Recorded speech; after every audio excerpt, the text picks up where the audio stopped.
All right, we are back on stage for the second part of our Crowley discussion. Crowley. Yeah. I won last time, remember? You know, Ozzy Osbourne, I believe, does pronounce it Crowley. I love Ozzy. And Ozzy, he knows things. Does it make it any different? That metal implement in your hands will definitely cause me trouble as I edit this. Did you say metal?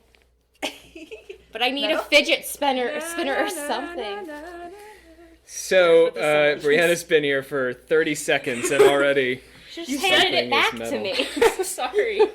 In the last episode of this discussion on Aleister, we talked about the first half of his life and how he got to his major occult and religious revelation, the Book of the Law. Dun, dun, dun. Today... Sorry, I feel like I needed I like how you said Aleister to avoid. Yeah, I'm just tired of this addressed him conflict. by his first name. Today we're going to talk about how Crowley came to live according to the book and what exactly that meant. Now there are two sides to today's discussion. The first is an exploration of the occult rites and phenomena that Crowley conjured, including a demon in the deserts of Algiers. Pretty cool. Yes. The second is the crazy lifestyle Crowley came to live. And sort of as a postscript, we're going to talk about Crowley's ability to influence other subsequent religious traditions like Wicca and Scientology. Mm-hmm. Yeah. So we want to ask two questions about Crowley. First, can we call his brand of occultism, the way he practiced it, black magic? Was there an element of evil to the work? And second, did it cause his life to spiral out of control? In asking that second question, we're not even going to necessarily assume that his life did spiral out of control. That's for us to sort of figure out. All right. That's it. I've introduced him. We're back. Okay. Here we are. My name is Rob. You sound relieved. It kind of was. The intro's the got that tensest out. part. My name is Dr. Rob Thompson. I am a professor of occult arts and sciences. It changes a little bit every time. I know. I like to have fun with what I am. That was very profound. Y'all. Right? Yeah, it's what it means to be alive. I'm here with... I'm the Supreme Hierophant. That's my official title in the Secret Order of Alchemical Actors. My doctoring of occultism is an outside pursuit, outside the podcast. Olivia Litteral is across from me here, our Grand Master. Hey, that's me. And sitting next to her is our human of the third knob, her sister Brianna. I feel like I should be called the metal detector. That's that the knob is made of metal. But How will we know if she's not informed? I'm the detector of metal. Nice. Reese and Initiate John is going to be joining us to do our brief history today. You'll be the metal detector. John Cook, Shannon Landers, newly, what is this? She's not crowned. She's bestowed. newly bestowed. So ordained. Inquisitor. The what Inquisitor? You're the Inquisitor. I thought it was the Lizard Inquisitor. No, we tried all those. Yeah, we tried I it. only liked Inquisitor. We chose one and you said no. Yep. Now Lizard Inquisitors for behind closed That's my doors. prerogative as the Supreme Hierophant. it's my nickname. But Yes, I believe. let's get to the pledge and then we'll do the business meeting. We, the members of the Secret Order of Alchemical Actors, do solemnly commit ourselves to a full and honest telling of the history of the occult as far as we know it. All right, we have a few points of business for today's... Business. Jacob's is back here shaking his head. He's like, not today. I'm not doing it. Well, speaking of Jacob, so Jacob has been doing Aleister Crowley's voice for us, and we're going to invite him into the discussion circle just for a moment here because it's time to bestow a title on Jacob. Wow. Yes. Oh, so Jacob apparently is fully responsible for expressing any glee about this or enthusiasm. Yep, I'm the only one excited. We No one gasped. else seems to... Oh, yeah. Well, they It was gasped. an audible gasp. Sounded more like you were I'm afraid sorry. of It was giving more a of title. like, why? It was more like wonder and mystery. Now, kinda Jacob, stared I at I you. have thought long and hard about this, and I've actually come to a conclusion here. This is not going to be up for debate or democratic process here. What even matter? I have the perfect title for you. I think that you are going to need to be a knight of our order. Ooh, And we have no knights as of yet, so... that is my favorite time of day. Or it's not really day, is I'm it? gonna. You didn't mean time, did you? I always mean time. Okay. So, What just happened? What kind of knight is he? he is a knight A knight or a knight? of the dangling serpent. Ooh. Yeah. How Can the I say- serpent dangles. Oh, I am well versed. Did we just go E-rated? I'm sorry. Yes, I'm well versed in. I don't how know the that we have. I serpents think we- dangle. I was about to say something probably inappropriate, so. I just Don't we generally though? Why hold back? I mean, I was gonna make a dick joke, but. Well, most That's the of point. My, The whole title is a dick joke. So, Whoops. we would like to offer some words of thanks to Llama Lumps yet again. Llama lumps, llama lumps. Llama Lumps That's my has new song for llama lumps. joined our joyful family of patrons, and we're so pleased to have Llama Lumps in the family there. And we got a picture of Llama Lump's dog we could see. Whoa, wait, what? There's She's, a dog? Yes, Llama Lumps has got the, that's his, what do you call it? I'm making a circle with my hands here. Everyone's trying to I'm peer not through going to it. tell you because I kind of like seeing It's you his struggle. little Yeah. avatar. It's, you know how you get the little picture? His picture is Avatar. his dog. Aw. Yeah. Anyway, so thank you, Llama Lumps. And Shannon, any business from the Instagrams you want to report? Yes, actually. So one of our fans, Hayden, messaged us on Instagram You with. sure she's a fan? Is that Well- a she? I guess I'm assuming. Oh, okay. No, see, at the end of the comment, she says, big fan of your podcast. Oh, Peace good. and love, peace sign emoji, hands holding emoji, unicorn, and rainbow flag. You have to translate that for me. Again? I don't Oh, that know how was to the translate. translation. Yes, the emojis. Oh, I'm out in the dark You here. don't know, Rob, you gotta I get caught up with accept the that- emojis. Anyway, so she's a fan. Peace and love, I get. Yes, peace, Yeah, love, peace and love unicorns. to her as well. What does she have to Yes. say, Shannon? Okay. Well, she made up a point that not only that she agreed with the idea that magic is art, which is what we said. We did say that on the last magic podcast. is Yeah, we had a art. bit of a discussion about that. Yeah, but she said she agreed with it, but not only that, but she believes that science is an art as well. To quote her, she says, "Science equals magic equals art." Oh, that's interesting. Yeah. Yeah, so I think I've mentioned Keith Thomas before.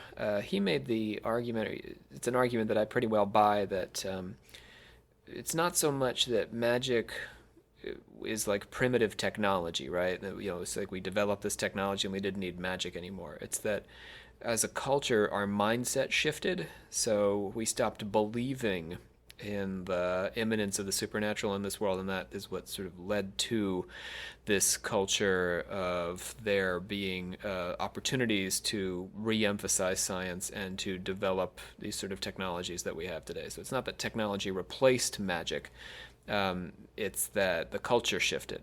But along that same line, magic and science have sort of gone hand in hand. Isaac Newton practiced both alchemy and was the co-discoverer of calculus and developed the laws of motion and all these sorts of things. So there's this sort of confluence between science and magic. So I absolutely agree. Science is, in a certain sense, still like magic, like art, a product of the culture and an effort to reach out and understand. And I think what she's getting at here, you can correct me if I'm wrong, Shannon, is that there are no truly certain objective truths, that all of it is processed through us as subjective cultural beings. Does that sound about right? Yeah, I think so. I mean, like, that's what it's Am from I what now I talking gathered, in emojis yeah. to you? Does I this all only- sound like I only speak in emojis. praying hands, unicorn horn? Okay. All right. So I believe I challenged you last episode, Shannon, to come up with some themes for potential fan art on the Instagram. Ooh, yes. So fan art, I think it should. Yes. What what were you thinking? As far as that fan art is concerned, what can folks draw for us? Maybe they can. We're going to be talking about a desert ritual that Crowley does today. Maybe they can give us a drawing of Choronzon, the dweller of the threshold. Oh yes, but with corgis. Okay, so anything they would like to incorporate corgis into, we're open to. So yes, any of black Aleister magic. Crowley's rituals that they would like to illustrate, with perhaps Olivia involved and a corgi. Aleister Crowley as a corgi. There you go. I'm interested Corgi in any of Crowley. those images. Very nice. So I do want to make on the Patreon issue. I'll come back to my area here. We are planning to post some new bonus content. So on Patreon, if you become our patron for $1 a month or more, you get access to all of our bonus content, which includes outtakes, but also bonus interviews and sort of mini episodes. And a little secret surprise soon. Oh, and a secret surprise is coming that we'll be talking about later. Brianna. Couple months or later in the month. I'm sorry, everything's a dick joke to me. So, delightful. What fun today. So, I hate myself. we're going to be posting an additional Poe story. Ooh. Start either over the weekend or early in the week next week. So, we encourage you to go on and just become a patron. Only $1 a month. That's all it takes. But if you're feeling up to $2, like Llama Lumps, or even up to $5, we would be most grateful. It keeps us going. It takes us about 40 hours to produce these episodes, between editing and researching and writing and recording, and there's a lot of man hours that go into all that stuff. Man hours? Human hours. Serpent hour. What? It's a thing. That's a Man it's a hours? phrase. It's a Man hours? man out. That I'm a sounds man. Like, it Man. doesn't sound like what I Anyway, think you mean it to be. I'm closing up this business meeting. Business adjourned. I'm so confused. I know. I don't know what the joke was on the man hours. Crowley's wife, Rose, gave birth to the girl who she had been pregnant with when Crowley arrived at the Book of the Law in Cairo.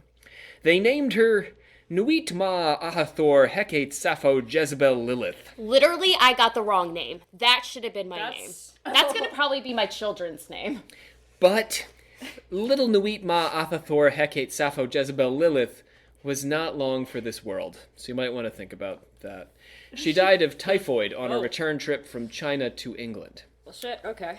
Mine won't die from that. You're going to have the exact same name, though? I feel like you're tempting fate. Or are there. you gonna No, have I like might rearrange it a little kids? bit. Oh, you could name 7 children. All each each have of one. them. I already told That Ryan if seems we have safer. a daughter, her name will be Lilith, and he can't change that.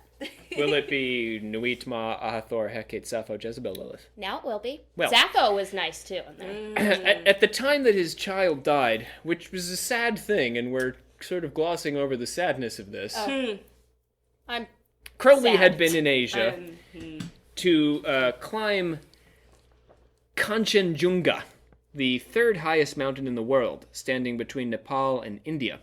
And this was the source of the greatest controversy surrounding his mountain climbing life. His fellow climbers confronted Crowley over his treatment of their porters, which they thought was unnecessarily cruel. Crowley had been leading the party, and the argument caused all but one climber to decide to give up and turn back. But on the way down, and still more or less within view of Crowley, an avalanche triggered up the mountain, burying all of them. Huh? One by one, they dug themselves out, oh wow. That's metal. but they couldn't retrieve one of the climbers or any of the porters. That's less metal. They called up to Crowley for help. Look out! Avalanche! Look out! Help! Over here!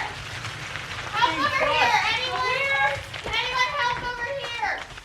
The climber who had been with him ran down to assist them, but Crowley himself wouldn't come. The next day, he hiked down past them as they dug to recover the corpses and continued into Darjeeling. I mean, at least got those corpses. He did not, though. Someone did. He was They giant were middle finger retrieved. to all of them the whole time. Wait, so what happened? There was an avalanche and So people Crowley dug was them- being a dick. to the Okay. porters. And they were like, Crowley, you're being a dick. And he was like, screw you guys. And they were like, we're not climbing with you anymore. We're going home. So on their way down the mountain, an avalanche buried them, but they hadn't gotten very far, so Crowley could still see them. And his friend who stayed with him sprinted down to help them, and Crowley just watched. You just And watched then, them all die. as they were trying to dig out the corpses, he just walked past them. That Jesus. Sounds like him. Yeah. I still love him though. Pretty it's metal, grim but stuff. not in a good way. Back at home, Rose bore a second daughter, Lola Zaza. Ooh, I like that one too. About that one, yeah. So Lola short Zaza. though. Lola Zaza. But their marriage was entering its twilight phase. Rose had become an alcoholic and subsequently went insane. Okay, that type of Twilight face. Yes. I was Not a romantic not Twilight. a sexy Twilight. No sexy Twilight. Crowley is often blamed for Rose's insanity since, as we'll find out, Rose wasn't the only one of his wives to go insane. But we have to remember that Rose herself was a wild child long before Crowley came around, sleeping with married men and faking pregnancies to get abortion money. That having been said, Crowley may or may not have been in the habit of hanging her upside down by the heels in the wardrobe when he had company over. In like a kinky way, or Yeah. In but like a I'm sticking you in the closet while my friends are here way, but upside down Why by the upside down? heels. is it gonna get kinky later? So Where is the kink factor? this is the thing about Crowley that we're going to be dancing around today. That's a ridiculous way to treat a human being, to hang them upside down by the Yeah. heels, and Yeah. just begs for a comedy in a certain sense. But Yeah. it's also a horribly abusive way to treat a woman. Do we know he did this for certain? We don't. Exactly. However, it stands to reason from a man who walked by corpses buried under snow of people who were alive and knew him just minutes before. Maybe he had Also- somewhere to be. That's such Maybe he had a meeting. He was running late. Like, the closet thing is just so Very ridiculous. important, Like, why? I feel like it has to be a thing. We'll be sort of negotiating, I think, between Crowley as a kind of holy fool and Crowley as a legitimate menace. We'll see what we come down on here. Crowley formed the Order of the Silver Star, styling himself Master, and started to adopt disciples who funded his travel as his fortune was spending out. I'm a master. Yeah, I was about to say, is that what we're doing? Kind of, yeah, but Nice. But I'm your Hierophant. But if So I just have to get rid of you, if there like was, he did with the Golden Dawn. if there was ever an avalanche, I would probably help you guys. Thanks. Oh. Yeah. The first of his disciples was Lord Tankerville, That's amazing. And- That's Why didn't I name. get that name? and he accused, because this guy already had it, and he Oh. accused Crowley of being too condescending There can only be and one. just quit and gave up. Huh. The second was the poet Victor Neuberg, featured in the second most significant occult event in Crowley's life, which was the journey into the Algiers desert. In 1909, so we'll tell that story now. Nice. In 1909, the two men set out for Algiers by rail, and then trekked into the North African desert on foot.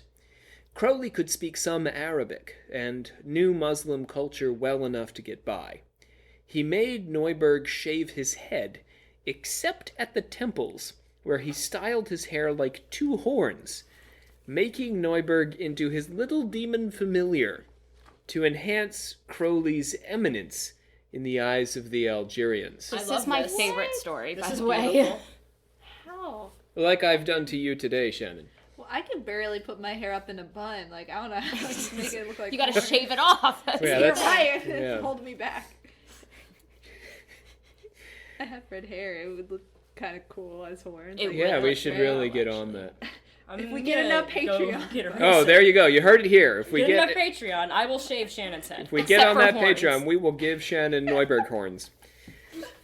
As Crowley and Neuberg traveled deeper into the desert, they encountered a series of powerful beings who revealed the secrets of their world to Crowley in particular in symbolic form, but to Neuberg sort of by extension. Crowley concluded this journey at Busada, a town situated in an oasis in the middle of this desert. From this base of operations, he would conduct the most challenging and terrifying of his occult journeys. After 2 nights sleeping in the desert, it occurred to Crowley that he should resume the work he had begun in Mexico 9 years before. He would find a secluded spot, speak a ritual invocation, and stare into a piece of topaz until he astrally projected into an encounter with the ethers. It's my birthstone. Nice. We're meant to be together. The formula for contacting ethers had been recorded by the Renaissance mage John Dee 300 years earlier, and Dee described a hierarchy of 31 of these. Crowley had contacted the first few in Mexico and now began working his way through the list in the deserts of Algiers. So sort of like a lot of work, I feel like. Yeah. And I guess the ethers are pretty cool about taking a 9-year break. They were like, no, you don't have to start over. fine. You just You can pick up just- where you left off. Yeah. We'll finish this later. We're on your time. Yep. At the 15th ether, he was admitted into a secret order of adepts. At the 14th, so we're counting down Oh. from 31. Okay, so we're not. So at the so we went from 31. That was the first one. Oh, so he's like halfway through. We're counting down to 1, yeah. At the 14th ether, a black angel appeared with a star on his forehead, wreathed in darkness. Whoa, that's what I want as a spirit guide. I feel like we need a ringtone of Brianna doing her metal sound. What if I had one? Yes.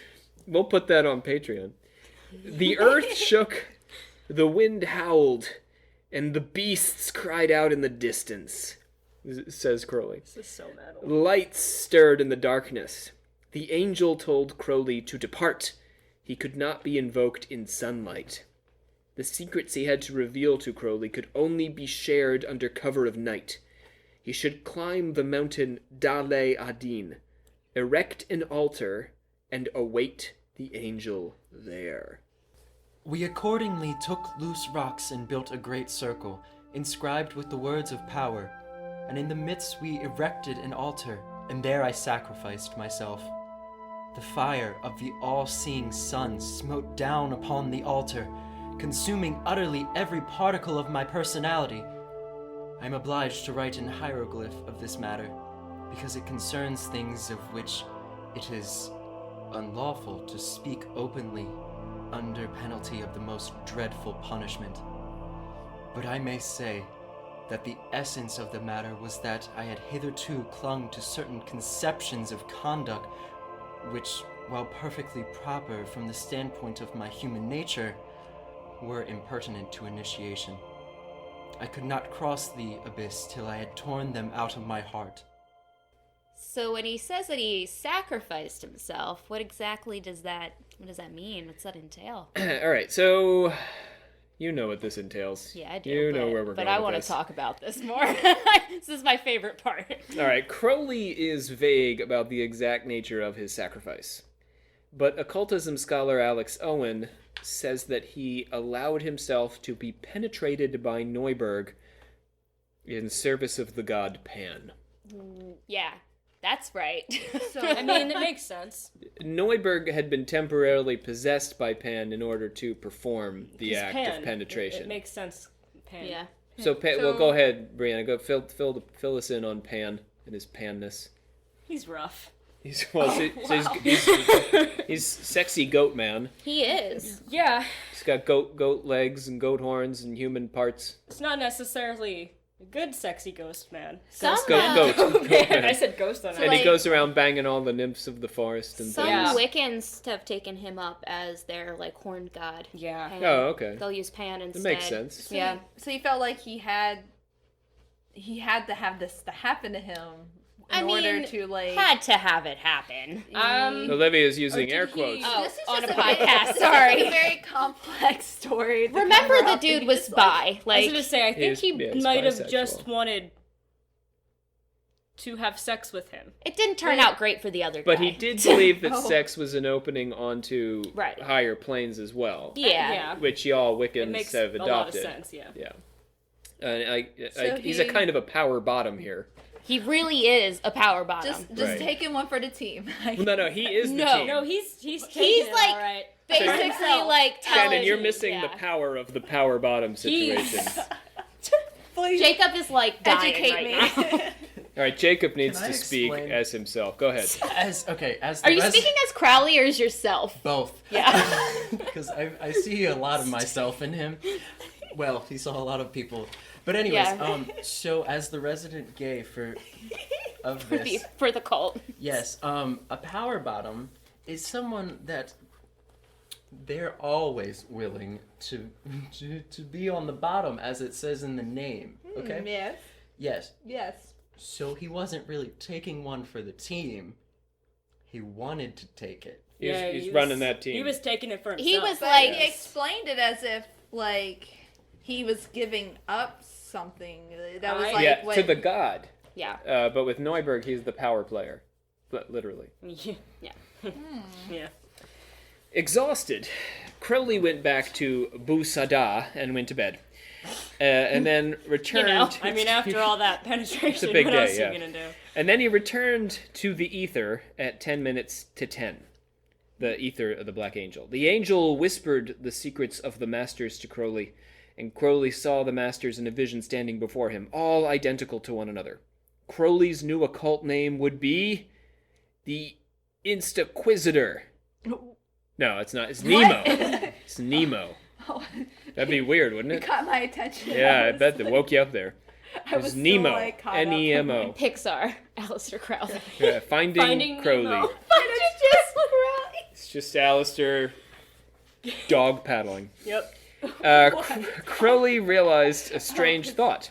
Because Nemo's in water. I was You are late to all of our parties today, Shannon. Shannon's still in the abyss. I'm just over This is here with great. like my Spider-Man blanket. I'm just relaxing, all right. Crowley realized that he should devote himself to aid humankind in its evolution, in the mode of Jupiter, by governing and teaching men to aspire to become nobler, holier, worthier, kinglier, kindlier, and more generous. It's a lot of years, and then just it ended. Yeah, you had to get off the I was Urs. expecting Yeah, another make- one. A lot of Mix those it are up. associated in astrology with Jupiter. But not sounding very black magic at the moment. No. The penetration by Pan, a little black magic-y. Yeah. Yes. I don't now, know. Now I know a lot of we're Wiccans less so. that probably would be down. Yeah. All right, so the 11th Ether instructed him to cross a great abyss, whose power was to dissipate him into dead dust without the protection of his guardian angel. Dissipate into dead dust. The alliteration. Yes. Because the pit was presided over by the Dweller of the Abyss. This was a figure that came up during our discussion in our very first season. I was about to say, I was the dweller. Yes, this is Bulwer Lytton's concept in his first occult novel, Zanoni. It's a highly influential book, and the concept of the Dweller of the Abyss really informed a lot of occultism in the 19th century, and Crowley here. So he has got to get by this Dweller of the Abyss, whose name is Choronzon. Ooh. Choronzon. Who was, according to Crowley, really a being of nothing. Same. Yeah. Yeah, That's like what the to say. black formless abyss, right? Of Same. nothingness. Yep. So Choronzon was a formless, malignant force constantly striving and failing to take on meaningful being. Same. How college students feel right now. That's how I've always I am felt, here to yeah. form you into something meaningful. So Aw. you must heed me, or you will become like Choronzon. Which is also why we need Patreon. Yes. Please do not let us become like Choronzon. No, no, we don't need you to. Please save us from the No, abyss. that is not. Yes. We are not in the abyss. Crowley is. Neuberg stood in a protective circle and invoked Choronzon in a triangle opposite the circle, giving the demon form by sacrificing the blood of 3 pigeons to him. Oh. Crowley stood apart in his ceremonial robe with the hood drawn over his face. The demon took many forms, including Crowley himself, a woman Neuberg loved, and a serpent, and tried to tempt Neuberg out of his protective circle. Kicking sand and distracting Neuberg with his raving, the demon managed to break a hole in the circle and attacked Neuberg. Neuberg invoked God and stabbed at the demon with a magical dagger, causing him to stagger back to his triangle. Did you say he invoked God? Neuberg did, yeah. Like God. God, Like, God. God. Was Big God. Crowley like what the Well, I'll tell you what Crowley was doing in a moment. But first, back to the drama of Neuberg and the demon wrestling in the desert. Yep. The demon finally took the form of a woman that Neuberg loved, raging and seducing. These visions all belong to Neuberg himself, so it's possible that this happened, it's possible it was all in Neuberg's head. For his part, Crowley remained in trance, wait for it, seated inside the triangle where the demon Choronzon had been manifesting. At last, all the energy latent in the blood of the pigeons was exhausted by the successive phantoms, so that it was no longer able to give form to the forces evoked. The triangle was empty. During all this time, I had astrally identified myself with Choronzon, so that I experienced each anguish, each rage, each despair, each insane outburst. My ordeal ended as the last form faded. I'm still upset about those pigeons, so I'm still. You didn't think pigeons had to die for this? It's just sad, Shannon. you know. Right, the whole human sacrifice thing. It's okay. Just it's okay. The Sometimes- pigeons are better off. Sometimes they're better. They're in a better place. Better place. Being sacrificed. Pigeon heaven. Sure. Um, Okay, I'm If I'm that makes open you to feel that. better, yeah. Sure. Sure, Shannon. This note about Crowley astrally identifying with Choronzon gives away a secret that Crowley does not come out with in the confessions. According to Alex Owen, Crowley actually stood inside the triangle, the space where the demon manifested, risking obsession by the infernal non-being. The whole encounter lasted about 2 hours. This confrontation, beyond any other that Crowley and Neuberg experienced with the ethers in the desert, would stay with and haunt both men for the rest of their lives. But it also brought Crowley a new kind of understanding, which came to him as he worked his way through the final ethers on the other side of the abyss. I understood that sorrow had no substance, that only my ignorance and lack of intelligence had made me imagine the existence of evil. As soon as I had destroyed my personality, as soon as I had expelled my ego, the universe, which to it was indeed a frightful and fatal force, fraught with every form of fear, was so only in relation to this idea, I. So long as I am I, all else must seem hostile. Let's interrogate this notion of Crowley as wicked. I was sort of hinting at this a moment ago. And a practitioner of wicked deeds. Is he a black magician? He determines here, at the height of his occult power, in the depths of one of his most profound occult visions, and a formative moment for his career, that evil doesn't exist. We could say that Crowley had deluded or deceived himself to give himself a pass to perform evil deeds. But Crowley isn't alone in asserting that there is at bottom no such thing as evil. The visionary nun St. Julian of Norwich came to the same conclusion after a prolonged illness led to a vision of Jesus in the medieval period. So if things aren't evil, then what do they? How do they explain bad things? Or are they saying? Well, then you get into theodicies and trying to guess- explain how evil exists. So it's just saying that like evil doesn't exist. It's just like. So we just kind Jacob, of made it up. Jacob Boehme, for example, the sort of proto-theosophists, believed that good and evil were just opposite sides of the same divine power. So that evil is not this oppositional force, it's just part of the same thing. Yeah. American spiritualists, who I know and love, have argued since the 19th century that evil is just what they call good evolving. So in other words, it's a sort of unformed ethical state, and the focus of a spiritualist is to rehabilitate rather than condemn what we might call a lost soul. Oh, I feel that. Yeah, no, I Huh. agree with that. Do you see what I mean, Shannon? so So we it's not try- that things aren't, that people don't do bad things. Some things are bad. But that doesn't mean that there is such thing as pure evil. A lot of Okay. people in Wicca, like New Age Wicca, say that there's no lighter, like, there's no white or black magic. Magic is just magic.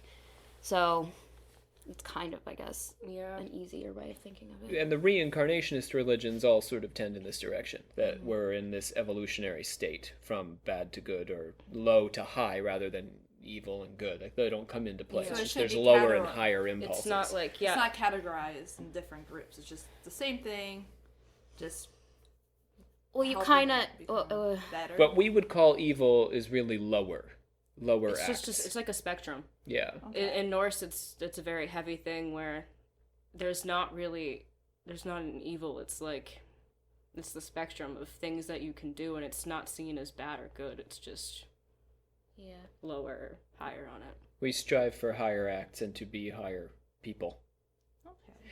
For Crowley, evil doesn't exist because we're all fundamentally connected. That's his logic here. So-called evil things are not out to get us. They are joined with us, and like the demon Choronzon, who Crowley merged with in the desert, are part of assisting us along on our journey to spiritual fulfillment.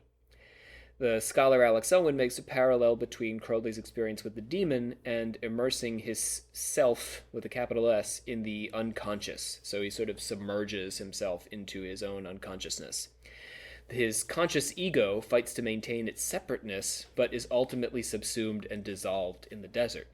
It's possible that Crowley was lost here, that the demon overwhelmed him. He reached the pinnacle of his career as a magician and went mad.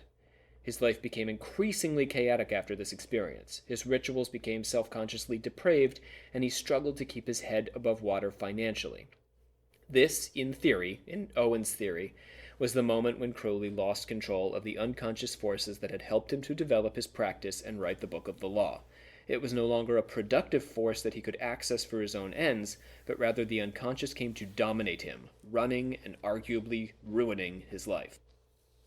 Real scared of that happening. Say 2 hours deep in that type of energy. Yeah, you're bound to get doesn't some sound sort of fun. lost. No, it's really hard to keep yourself after that. Let me try another take on this. I think it's possible that Crowley's sense that there is no evil force opposing or undermining him could be an illusion conjured by the demon itself, when in fact the demon has taken over his life. I mean, this is sort of what Owen is suggesting. It makes us think of the classic line from The Usual Suspects. You guys know this movie, The Usual Suspects, with Kevin Spacey? I know of it. Yeah. Kaiser Sose. Okay, well, this line originally comes from Baudelaire. It's La plus belle des ruses de diable est de Devil. vous persuader qu'il n'existe pas. La plus belle. Yeah. It means, nice job, Olivia. I'm really excited about that. Diable. The greatest trick the devil ever pulled was persuading you that he doesn't exist. Oh, I see that quote all the time. Yeah. The Usual Suspects really popularized it. So he was saying, so the devil was taking over Crowley, was taking control of his body? So he's saying that that demon basically was making Crowley think the way he was about evil in order to have further control over Crowley, correct? If you don't believe in Satan or the devil, then the devil is won. Because you will do the devil's deeds, not knowing that the devil is controlling you. Yeah. Okay. So let's hold this up against Crowley's own view on what it means to be a responsible magician. Magicians forget that to dare must be backed by to will, and to know, all three being ruled by to keep silence, which last means many things, but most of all so to control oneself that every act is done noiselessly. All disturbance means clumsiness or blundering. The image of Crowley confidently sitting in the triangle suggests a daring act. His meditative silence throughout seems to illustrate that he had control throughout the ritual. Crowley warns that magic, which he spells with a K, invites obsession by every deceitful demon.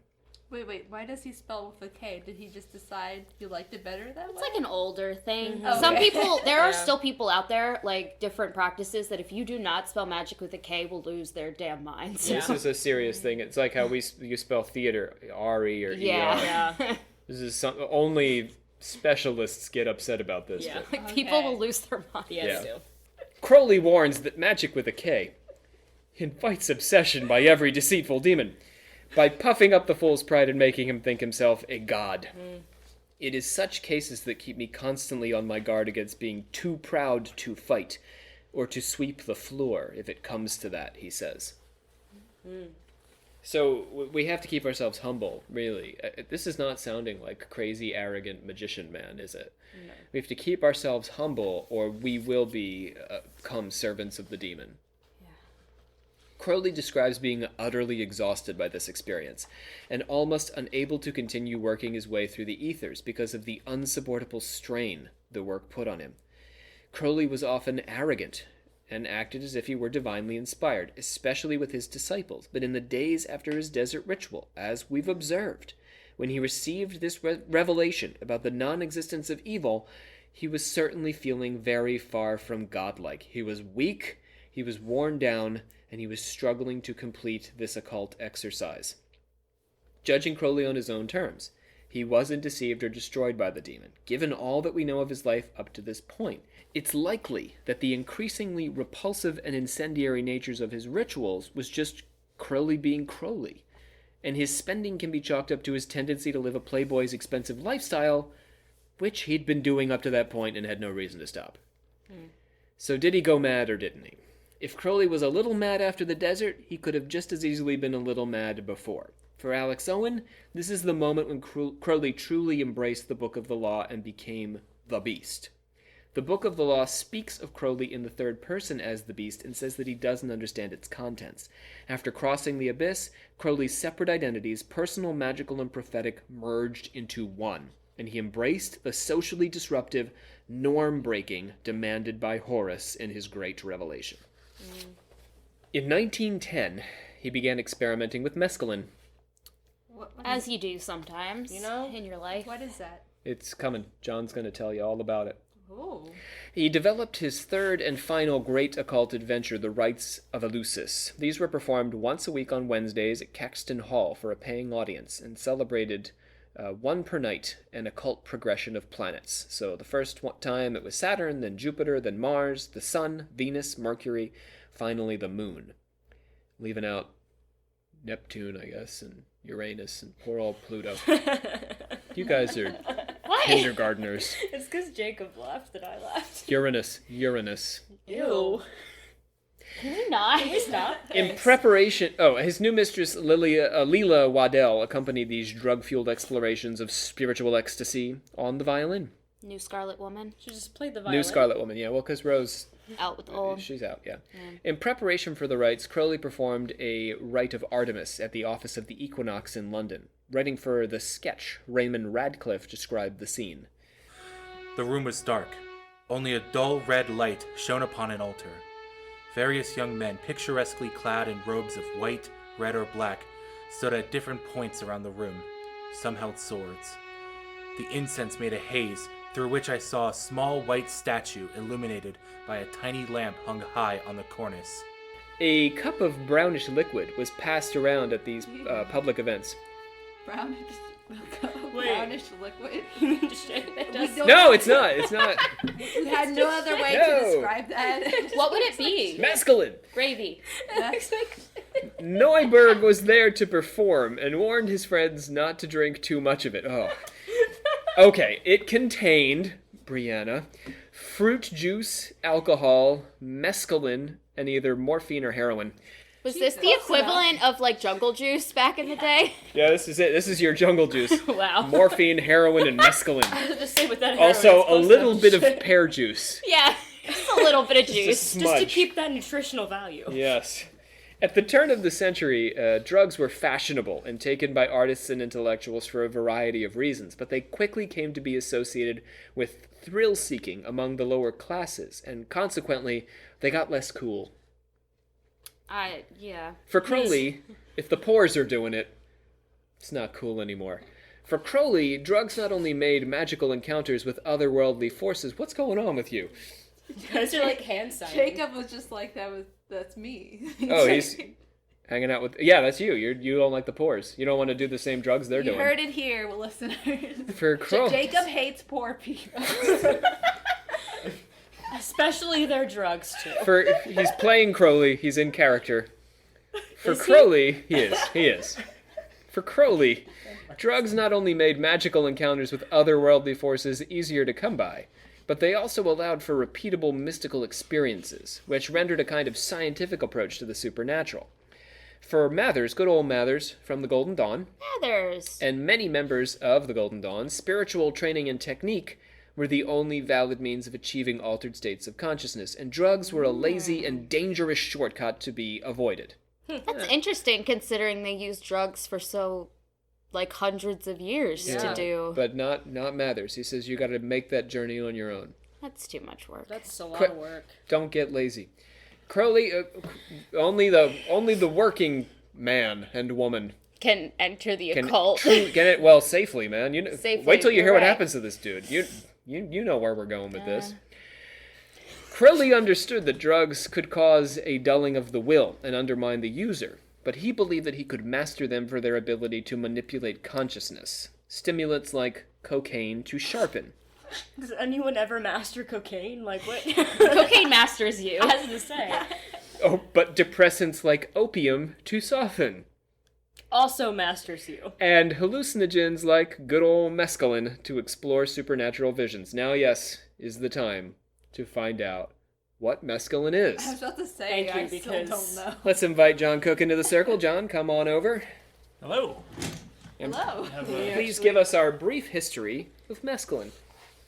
All right, here's a brief history of mescaline. Oh, wow. As ordered. As Yes. promised. One brief history coming right up. Mescaline was derived from peyote, the buttons of the cactus used in Native American rituals. The use of peyote and religious rituals goes back as far as 5,700 years among the Yucules in Mexico. The Navajos began using peyote more recently when it was introduced through contact with other tribes. Yeah, so people are always like, oh, them Navajos, they did the peyote, but really it was a much older tradition that they just sort of adopted. The round buttons on top of the San Pedro cactus are carefully cut to keep the rest of the plant from rotting. Yeah, it's this sort of sustainable way of harvesting your buttons. You don't have to kill the whole plant. Oh, that's really nice. Then the buttons, are chewed or brewed in tea. The bitter taste is nauseating, but induces a hallucinogenic effect. Yeah, you purge a heck of a lot when you take the mescaline. So it just tastes so bad that it makes you like... No, the drug itself makes you physically ill. Okay. I feel like I would not want to be throwing up while tripping balls. Yeah, no. But you would be. That Sounds sounds awful. like the worst. Careless over-harvesting in the last several decades have landed the San Pedro cactus on the endangered species list in South Texas. When Crowley first began experimenting with the drug in the first decade of the 20th century, it was known as Anticipation. analonium. Yeah, that sounds Blue and good. I. Yeah. Okay. What's that? When Crowley first began experimenting... I'm gonna just... There's another brief history to explain what's happening. Well, he's about to tell you. Oh, okay. Yeah. Sorry, John. Yeah, you're good. All right. When Crowley first began experimenting with the drug in the first decade of the 20th century, it was known as Analonium lewini, after Louis Lewin, the What a German name. pharmacologist. Let's just pause for Lewis for a second there. Louis Lewin. He has this. It's the exact same name, but with one letter changed at the end. Louis Lewin. His Some parents. were- Yeah. I bet there's just all Lewises. Yes. Like 10 generations what of else would you- Lewises in the Lewin Yeah, family. There's some Lewis, there's some... But they each like have a Louis. letter different. They but they it's still go the by a same little. name. Yeah, they're all Lewis, but yeah, they go by Lou. They go by Louis. Some are just L. Yeah, let's say what's The edgy, younger, gothy son. one? The millennial. The millennial. Take Yeah. off the L, it's just... Anyway, who is this guy, John? Lewin was a German pharmacologist who published the first report on the psychoactive properties of the cactus in 1888. German Arthur Hefter isolated the drug from the cactus in 1897. He compared the effects of peyote and the isolated mescaline by experimenting on himself. Dangerous stuff. Oh, he just threw himself right in there. Yep. Took it. Okay. He's the Jekyll and Hyde of mescaline. Hefter was also responsible for discovering the arsenic deposited in human hair, creating the widely used test for arsenic poisoning. What? We just jumped from drug trips to arsenic poisoning. Yeah. Like what? Because that's what he did. He did two things. That's- Two But famous it's things. like that was such a Wow. weird segue. All right, keep going. It's fine. his countryman Ernst Spath Ooh, that's a name. synthesized the drug in 1919. Your synthetic mescaline there. Ugh, his name was. And I bet you don't get sick on the synthetic. I don't know, though. I feel like you'd get. I feel like you'd still get You sick. probably get less sick. Why synthesize it? It's just going to do the exact same thing. It's got to be worse for your body, though, right? Yeah, synthesized drugs are way worse than natural It's drugs. non-organic. You got to get that organic Whole Foods mescaline, you know? Yeah, you got... Gotta get it right from the snap. Anyway. And that's a brief history of mescaline. Very that nice. was a brief Yeah. It's delightful. I feel like I learned so much about You didn't drugs. botch it like we do. Oh, wow, thanks for that, Bria. I included myself. You know, it's not. It's rough. It's not a literal sister Then again, skill. he didn't have much to botch. Why do we Yeah, you give us. give us like the real He had to difficult say stuff? and halonium and... I Give told him me, how to like- say that. I literally told him anhelonium. And I whispered it to him. Well, I guess you should have been doing the mescaline. I just like Don't picture tell my Brie- sister. I'm not She gonna don't do do the mescaline. You shouldn't do I'm not mescaline. gonna do It'd mescaline. be very but- ill. I just like picture Brie like walking up to John, just whispering to him, "Anhelonium." She's been telling him all day. That's He's what just I've been like doing nods. all He's day. like, He has no yes. idea what she's saying. He couldn't figure it out till just now. He Taking figured it out in why like, she kept yes. whispering anhelonium to him. Anhelonium. Crowley Now believed... he knows why. Now, Crowley believed that drug addiction was a problem limited to the weak-willed, I love that. and that his will was too strong to permit anything like substance abuse. That's the most Crowley thing. While 1/8 of a grain of heroin was more than enough, Crowley had developed such a tolerance that he was able to take 7 or 8 grains at a time. Holy hell. That's like 64 times the amount of heroin that should be enough heroin. Man's like a horse. Is that a can I thing? say? Is there enough heroin? Yes, there's is there more a than level enough. Of being like, yes, this is the correct amount of heroin. I feel good about how much heroin I just did. He quit. No, we here at Cult Confessions are against opioid use of all kinds, especially heroin. He quit in 1924, but was back on heroin in 1940 until the end of his life. Yeah, that's how that goes. Oh, so he quit for a good, 20 years. But Let's get back to the rites of Eleusis, shall we? Someone sang a bit of opera, and Neuberg danced the dance of Pan until he collapsed on the floor. Bet where- that was a I was sight. gonna say that had been really hot or really not. But he just kept dancing until he fell over. And for the rest of the ceremony, he just laid there. Right where he Same. fell. Like he danced himself. Anytime dancing is involved. He it's danced just- himself comatose and then just laid on the floor. I guess that's how you do Desert really did a number it. on Go big or him. go home. I Crowley guess. spoke a poem in honor of Artemis, and Waddell played her violin so rapturously that many in the crowd, or at least Radcliffe, who was our quote, experienced a form of ecstasy. The rites themselves had a kind of plot involving a man trying to solve the riddle of existence by turning to each of the gods who had been given a night of performance. So one night for Saturn, one night for What a Yeah, riddle Mercury that on would have and been. Wow, that's big a riddle. lot. Each god, well, it's the riddle of existence. There is no bigger one. That's rough. Each god is unable to answer the request, as Bree imagines, until finally Pan arrives on the last night to tear away the veil of illusion and reveal that no gods are needed. The rule of the law to do what thou wilt is all that's required. Well, it was that easy all along. Each rite, like the proto-ritual to Artemis, involved Waddell's violin, Neuberg's dancing, and the recitation of poetry. Neuberg sometimes danced to the violin, and sometimes to some drumming on a tum-tum. I have the best image in my head right now. I think he's probably right on. Is prominent- Is a what? tum-tum a drum? Yeah, it's a little Okay, bit. I was imagining somebody. Like there's On their on tum-tum. their tum-tum. Tummy-tum. Tummy-tum-tum. Yes. Oh, that's her idea for fan art. Girl. It's To just draw Olivia the and rites I, of Eleusis.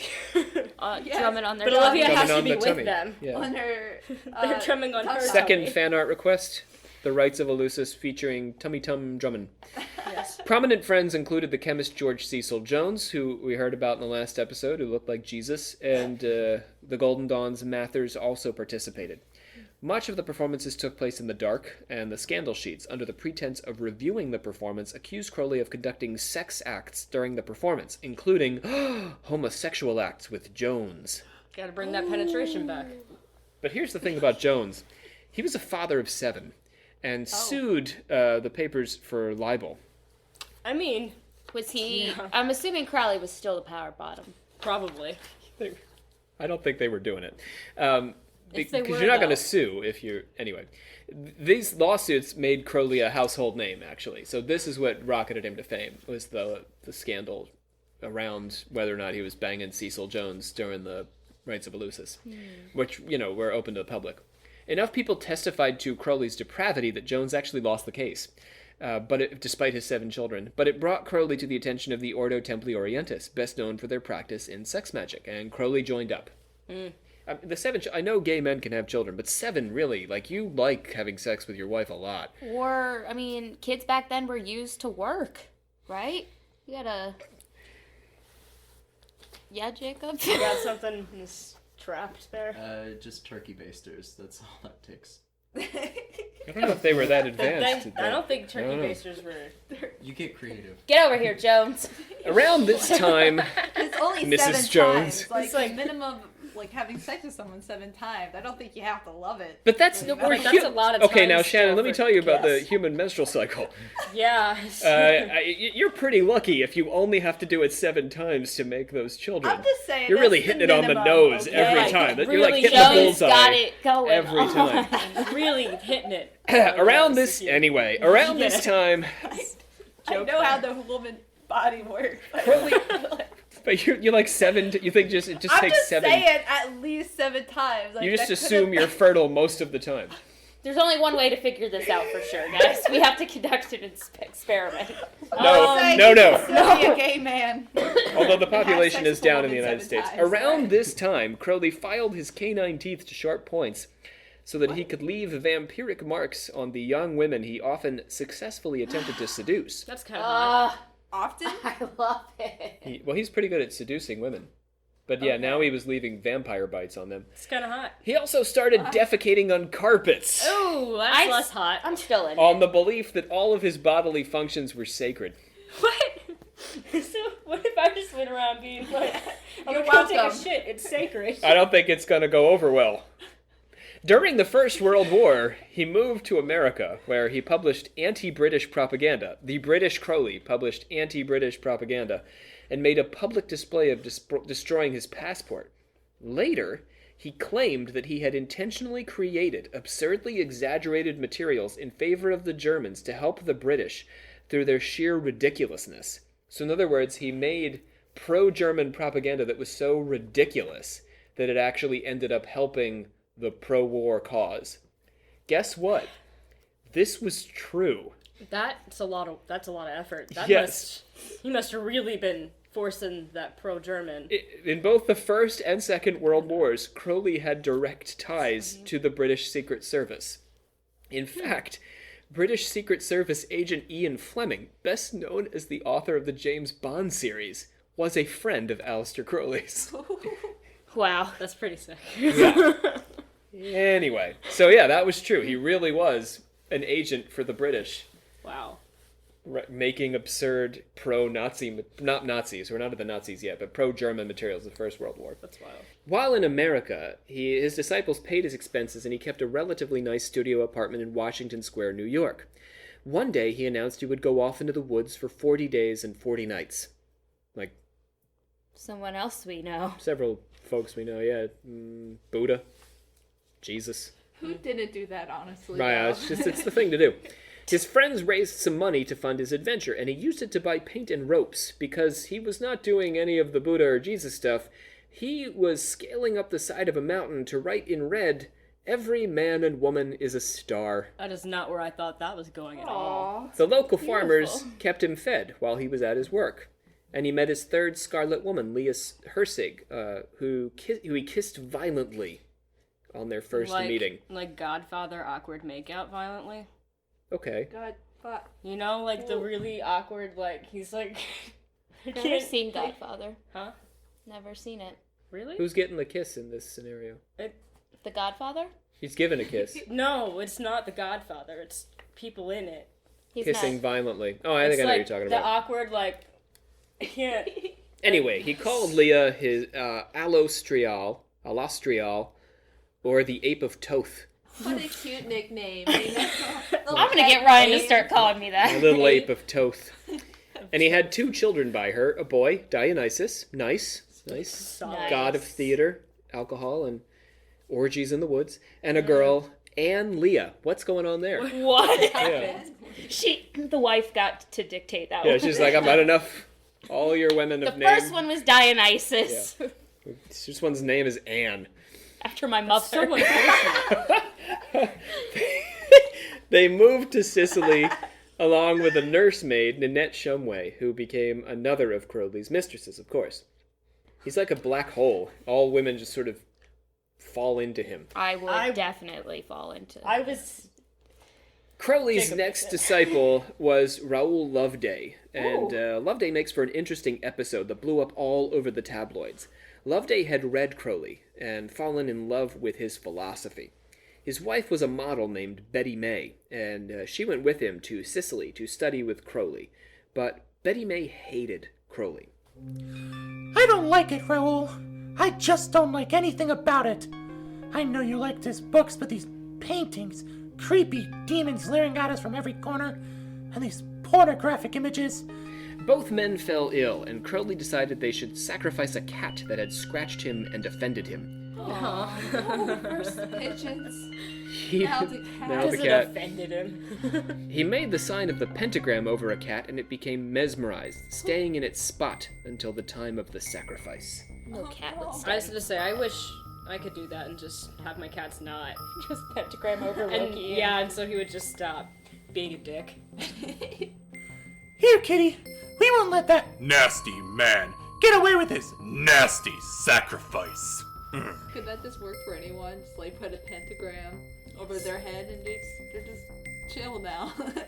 I wish. Yeah. Even when Betty May tried to, that would make class a lot easier. About the same class. The cat came right back. So even when Betty May tried to move the cat, it came right back to its spot. After 2 hours of magical invocations, Crowley had Loveday slit the cat's throat and drink its blood to cure his ailment. But instead, Loveday collapsed. Crowley predicted he would die on February 16th, so he was like, okay, drink the blood and you'll be fine. And then he drank it and he fell over and he was like, I mean, you shall die on the 16th of February. it was a stray cat's blood. At 4 o'clock in the afternoon, because everything happens in the afternoon with Crowley. And on the appointed time, at the appointed hour, he did. Even he tried to summon the demon, right? That dark demon in the middle of the day. afternoon. Yeah, he loves doing stuff in the middle of the day. Yeah. I want you to write that it's all his fault. My Raoul would still be alive today if we hadn't gone to live in that horrible place. There was a photograph that all but predicted it. I should have known. Betty May remembered a picture that had been taken of her and Raoul with the ghostly outline of a young man lingering behind Loveday in the image, and this ghostly figure had its arms outstretched above his head, which was the exact position that Loveday died in. Ooh, She reported this and all of her adventures at Crowley's villa to the press, and the Italians kicked him out of the country. someone was bound to do it. Incidentally, I'm pretty sure this was Mussolini, so like the fascist wait, I did dictator, know this. yeah, threw Yeah. Crowley out of Italy. That's great. Leah had taken up with one of his disciples, a man named Mudd, with 2 Ds, who had given Crowley all of his money, and that makes it okay. And Crowley left them to go to Paris. He was like, okay, fine, because I've got plenty of other women. Leah ended up working as a prostitute and a waiter to make her way. Yikes. Gotta do what you gotta do. Crowley married another woman, an American secretary named Maria Theresa, who he called the Serpent. That's a better name. That's I a would much rather be called that. And that's why Jacob had to get his title today. They fought when he took another mistress, the German 19-year-old Hani, whose last name was never recorded. He called her the Monster. Okay, also, I I would- would like that. I would Yes. Both women ultimately went insane within a couple of years of meeting the Beast. In the midst of these affairs, Crowley left a suicide note at the top of a high cliff outside Berlin called Hell's Mouth. The press got a hold of the suicide note, and it caused a stir with people around the city and throughout Europe gossiping about Crowley's ignominious end. That is, until he showed up at an exhibition of his own paintings a few days later. Nice. Nice. But Crowley wasn't destined to live forever. He did not have an eternal physical life, and as far as I know, he never claimed to have an eternal physical life. In fact, he died on the 5th of December 1947 in Brighton, England. His funeral service was held at the Brighton Crematorium, where a dozen friends attended. Some of his work, including passages from the Book of the Law, were read aloud at the service, and this prompted the press to label the funeral a black mass. Some popular narratives about Crowley have him dying of drug abuse and madness, but in my opinion, this doesn't quite bear out with a 72-year-old man. Yeah, I think he just... He lived to old age, and while his health was certainly compromised by his frequent drug use, he did not die the tragic death this kind of narrative implies. Wait, did you say they read parts of the Book of the Law? Yeah, at his Doesn't funeral that go service, yeah. against... Yeah. But he's dead now. What's he going to do about it? Probably just like, we know this is for your funeral, but we're gonna... Okay. Let's talk legacy, shall we? So we got the life story down. Nice. Rest in peace. Let's get to that legacy. First, he's considered the godfather, speaking of godfathers, of Wicca. I'm taking this story from an article by Ronald Hutton, whose work we've used before on this podcast, specifically in our Pagans episode. This is actually a follow-up to our Wicca discussion, Series 2, Episode 6, so if you want to know more about Wicca, go ahead and check that out.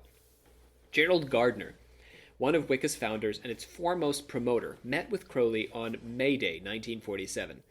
The visit had been arranged by the stage magician Arnold Crowther, who was a friend of Gardner's and an admirer of Crowley's. Gardner ended up returning for 3 more visits through the end of the month. Crowley initiated Gardner into the Ordo Templi Orientis up to the 4th degree. Nice. Allowing him to form his own group, and Gardner bought Crowley's complete works. With the OTO nearly defunct, Gardner would have been essentially reviving the group in England, but Gardner struggled to find enough people interested in joining the OTO. He was very interested in Crowley's ceremonial magic, but not so interested in the law of Thelema.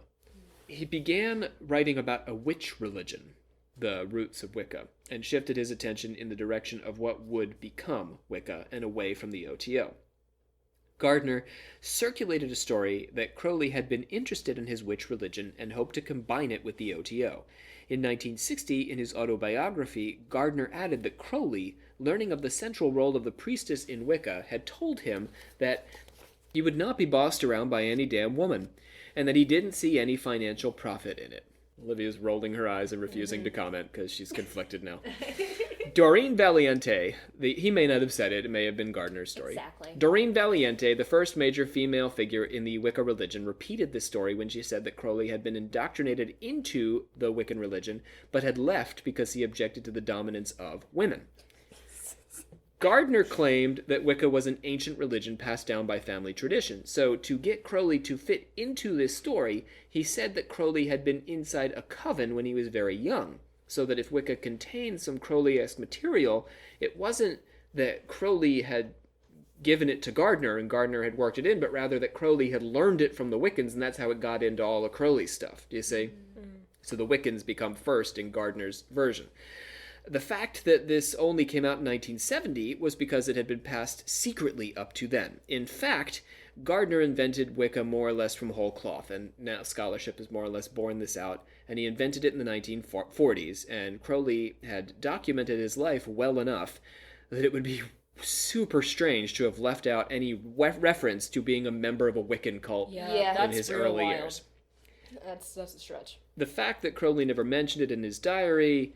that pretty much proves that this never happened, that Gardner probably made it up. Okay. But as far as Crowley's legacy, it seems clear that Crowley's practice had a powerful influence on Wicca as Gardner developed it. In a manuscript used for Wiccan ritual, Ye Book of Ye Art Magical... Have that one on my shelf. Do you really? No. Okay. Hundreds of pages of ritual were lifted from Crowley's works, like straight plagiarized. Crowley's influence is evident in formulas for ritual purification, the incorporation of sex magic, and the language used during rituals. Doreen Valiente confronted Gardner about his use of Crowley, which she recognized. She was like, hey, didn't you just take this from Crowley's books? A thorough biography of Crowley by his literary executor, John Simons, had reminded the public of Crowley's significance as a magician, but also of his depravity and vice. Valiente read the book and was nervous about incorporating so much of Crowley into Wicca.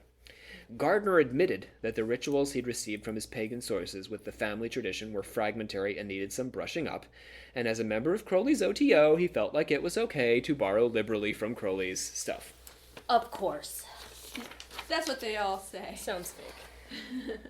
Valiente considered Crowley a nasty piece of work, and with Gardner's permission set about cutting his influence out of the rituals. This work of cutting Crowley out actually opened the door for Valiente's voice to come into the Wiccan rituals, the only major female voice in the rituals designed to revolve around a priestess, ironically. For his part, Gardner disavowed Crowley, and may have, as part of his disavowal, made up the stories about Crowley's attitude toward Wicca. So it's okay, Olivia. I know. Be imagined. I still have faith. But the truth of the matter is, Crowley's influence on Wicca was profound, not only by opening the door for Valiente to make her own contribution, but as we've seen, sex magic and all these sorts of things lingered in Wicca, even with Crowley being sort of pulled out. Okay, so that's Wicca. Number 2 of 3 religions, and the third one's Thelema. We're going to talk about that for a hot second, because we pretty much already have laid out Crowley and Thelema.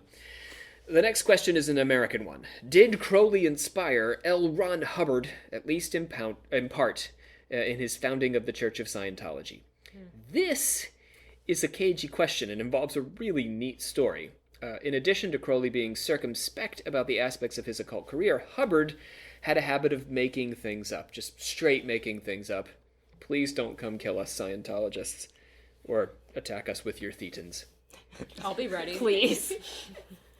Okay, Brianna's got us. She's going to protect us. I really don't want to be audited. Not today. Don't come audit us. Don't try to audit. I think we can say no. Just say no. I don't know. So Hubbard had a habit of making things up, including most of his official biography as promoted by the church. The connection between... They're just going to label us like subversive persons after this or something. If they... Try to come for us. See what happens. We're going to get gang stuff.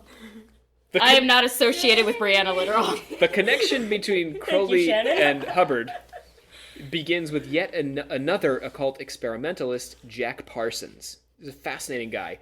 He was an accomplished engineer who actually helped to found the Jet Propulsion Laboratory at NASA. Have we talked about him? We haven't. This is our first time bringing him up. He's also the head of the Agape Lodge of the Ordo Templi Orientis in Los Angeles. Oh. Yeah. And had trained with Crowley personally. So one of the founders of NASA was a Crowley acolyte. You know? Parsons had been engaged in a series of occult rites that he called the Babylon Working, which started in 1946. For Crowley, Babylon is both Earth Mother and Scarlet Woman. Parsons' goal was to incarnate Babylon in what he called a moonchild, as foretold by Crowley. A red-headed woman named Marjorie Cameron joined him for this ritual, and so did Hubbard, having demonstrated a gift for astral vision to Parsons. He was asked to serve as the scribe for this invocation of the moonchild. Hubbard ended up being the voice of Babylon, speaking as the otherworldly entity throughout Parsons' experiments. Hubbard and Parsons created a business together, along with Parsons' sister-in-law and his girlfriend Betty, to sail yachts from the East Coast to California to sell. Parsons put in over $20,000, most of his life savings, and Hubbard put in $1,000. Sounds like Hubbard. Yeah. Hubbard and Betty attempted to betray Parsons and escape together on a yacht. This is so cool. But Parsons invoked the god Mars, and true story, a squall rose up on the sea and forced them back to the shore. Parsons must have felt so good that day. Oh yeah, that was Really? Like, he was like... That was a high point it, for got sure. it, yes. Yeah, he slept well that night. Yeah. Mars is on my side. The Church of Scientology claims that the Babylon working did not take place, and that Hubbard was involved, but that he was a spy sent by the government to infiltrate and disband Parsons' black magic enterprise, and that Hubbard actually had rescued Betty from Parsons' left-handed clutches. Oh my. Okay, so here's the thing now. So this is... Crowley, so we can see just through this super cool story that Hubbard and Parsons and Crowley are all sort of intertwined. Crowley's inspiration pops up in Hubbard's work in a number of ways. Hubbard practiced a series of affirmations, now kept secret, that involved invoking a guardian angel, much like Crowley's Aiwass. Hubbard also appears to have practiced a blood rite involving invocations to the Egyptian goddess Hathor. Not Hathor, that was me being like, aha, Hathor. Yeah. Egyptian goddess. Yeah, no, we got it. Aha, cool, all right. As well as Nuit, Re, Mammon, and Osiris. So it should sound like familiar names. Hubbard mentioned Crowley twice in his known Scientology lectures, calling him his very good friend, though Hubbard never met him. Crowley, who was nearing the end of his life, was not so thrilled with Hubbard and Parsons' experiments, writing to a friend, "I get fairly frantic when I contemplate the idiocy of these goats." That's the best thing I've ever heard. Hubbard taught the liberation of the thetan, or spirit, in order to realize one's full potential, which includes seeing through walls and repairing coffee makers through the power of your mind. Join the Church of Scientology. Or don't. Now I'm gonna use goats as an insult. This... You goats. You goats. No, isn't it a compliment though? Like No, because the goat, goats Yeah, you don't wanna be a were goat. on the wrong side. In No, the but, Bible. like, be one of the like sheep, in, like- not Yeah. the goats. no, it doesn't represent like greatest of all time. That's why you can't be left-handed, because the goats were on the left, and the Yeah. Bible and the sheep were on the right. Yeah. I'm just saying, there's some slang out there where goats is a compliment. Totes my goats. That too. I don't know if it's goats. I'm hip with the kids. And I know what the kids is saying. Please continue. I guess with I'm your- not then, because... All right, so the point I'm trying to make here with the thetan and the repairing coffee makers is that this is a lot like Crowley's dictum that every man and woman is a star. What he means by that is that we all have these spirits that we can liberate and become powerful occult beings. Hubbard also promoted astral projection, which he called exteriorization. He instructed his students to send their thetans on grand tours of the universe, which they achieved by projecting the thetan out of their bodies. That's not how that works. Are you in Scientology? That's how it works for them. Not for you. Do you have thetans? Are you familiar with the practice? But the whole notion of projection, what I'm trying to get at here, Brianna, is that it's pretty Crowley. Like, Yeah, that's he's why I'm influenced this. It's not... All right, and that's Scientology. We'll close the door on them now that we're all subversive people Thank God. in the eyes of the Church of Scientology. Finally, Crowley created his own religion. Thelema, I don't really know which was the right way. It's basically... Thelema? Is it Thelema? That's what I think, feel like yeah. I've heard the most, at least. We'll go with that then. We'll give you the pronunciation on this one. Yikes. It's basically a spiritual and philosophical system that takes the Book of the Law as either the central religious tenet or one of the central tenets of the practice. Organizations that are considered Thelemites include Crowley's own Silver Star, the Typhonian Order, the Open Source Order of the Golden Dawn, sort of like revival movement, the Illuminates of Thanateros, these are all such cool names, and the Temple of Set. The Temple of Set will be surfacing in a series of episodes. We're going to do a double episode on Satanism. I'm so excited. Same. But before we do that, we are going to take a detour with the Nazis. I'm so ready. Also ready. So So ready. Let's I can close talk about up- rooms out my ass. It's great. let's close up Crowley so we can get on to the Nazis. The Nazis. Nazis. The Nazis and their occultism. And reptilians. Oh, man. Yes. The Spear of I Destiny don't know. and the Aryan race. Easy, Yes. Tiger. Close up this Crowley episode. We hereby adjourn, or I hereby, God. Yeah, do it on your own, man. Leave us out I of this. hereby adjourn and declare closed this meeting of the Secret Order of Alchemical Actors until such a time as we get together and do it again. Right, so the end of our Black Magic series is going to go a little something like this. Next episode will be the Nazi occult. And then we're going to be covering the Church of Satan and Satanism and the Satanic Panic in the 80s and the 90s and legends of Satanism. And then we're going to close up with satanic murder cults. Na na na na na na Yeah. na na. It's like Halloween just keeps continuing. Yes. Yeah, we're going to stretch Halloween into, I think, February. Almost Good. February. Yeah. That's all I've year-round wanted. for us. At least past the new year, I think we're going to make it. Skip Christmas. And So the podcast actually started on Valentine's Day. Our first episodes had we used the college's equipment, and they sounded horrible. So we went back and ended up having to redo them. So we had to relaunch after Valentine's Day. But my goal was to get a full season in by Valentine's Day. So I think we're on target here. We're gonna make that happen. All right. So the voices that we heard today, we had Brandon Walls, and closing up the Crowley performance for our second episode was Jacob Wheatley, still sitting here so he could say goodbye to you all as Crowley. Oh, that killed him. He couldn't do it. I was gonna make something like a sexual comment. Oh, go ahead, try. Just do Would that. that still be like? Yeah, it's pretty Crowley. That's a pretty Crowley thing to do. Go ahead, seduce our lovely listeners. For anyone listening, you can call me at. I'm not actually gonna. 1-800-POWER-BOTTOM.